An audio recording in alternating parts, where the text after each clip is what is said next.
మోడీ అయితే ఏ విషయంలోనైనా సరే వెనక్కి తగ్గేటటువంటి పరిస్థితి ఉండదు. ఇది ఓపెన్. విత్తనాలకు సంబంధించినటువంటి అంశంలో ఒక కావాలని రైతుల పేరిట ఆర్టిఫిషియల్ ఉద్యమాన్ని సృష్టించి ఏళ్ల తరబడి ఢిల్లీ సరిహద్దుల్లో పెట్టినటువంటి సందర్భంలో ఆగడం జరిగింది. వాస్తవంగా విత్తనాల చట్టం అన్నటువంటిది అమెరికా వాడి కోసమో విదేశాల కోసం 1966లో రూపొందించారు.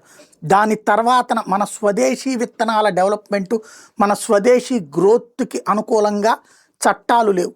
దాన్నే నరేంద్ర మోడీ తీసుకొస్తే ఇంతకుముందు ఆపుకొస్తే గత 7 సంవత్సరాల నుంచి డ్రాఫ్ట్ బిల్స్ని ఎప్పటికప్పుడు తొక్కి పడుతుంటే ఇప్పుడు మళ్ళీ ఆ రైతుల యొక్క అబ్జెక్షన్స్ని వాటన్నిటిని సరిచేస్తూ 2026 అంటే ఈ ఏడాది ఇప్పుడు మళ్ళీ ఈ నెల 31 నుంచి పార్లమెంట్ సెషన్స్ ప్రారంభం కాబోతున్నాయి, budget sessions.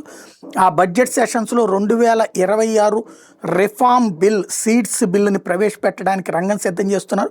Old seeds act స్థానంలో మళ్ళీ రైతుల్ని అడ్డుపెట్టి, రైతు కూలీలను అడ్డుపెట్టి ఉద్యమానికి, దాని ద్వారా అమెరికా, యూరప్ దేశాల యొక్క ఆధిపత్యాన్ని మన దేశంలోని విత్తనాల మీదన లేకుండా చేయడానికి మోడీ ప్రయత్నిస్తుంటే వాళ్ళ ఆధిపత్యం కొనసాగించేందుకు కమ్యూనిస్టులు లేదంటే కనుక కమ్యూనిస్టు భావజాలికులు భారత ప్రేమికుల ముసుగులో, భారత రైతుల ప్రేమికుల ముసుగులో అమెరికా ప్రయోజనాలకు అనుగుణంగా మళ్ళీ ఉద్యమాలు రెచ్చగొడతారేమో చూడాలి.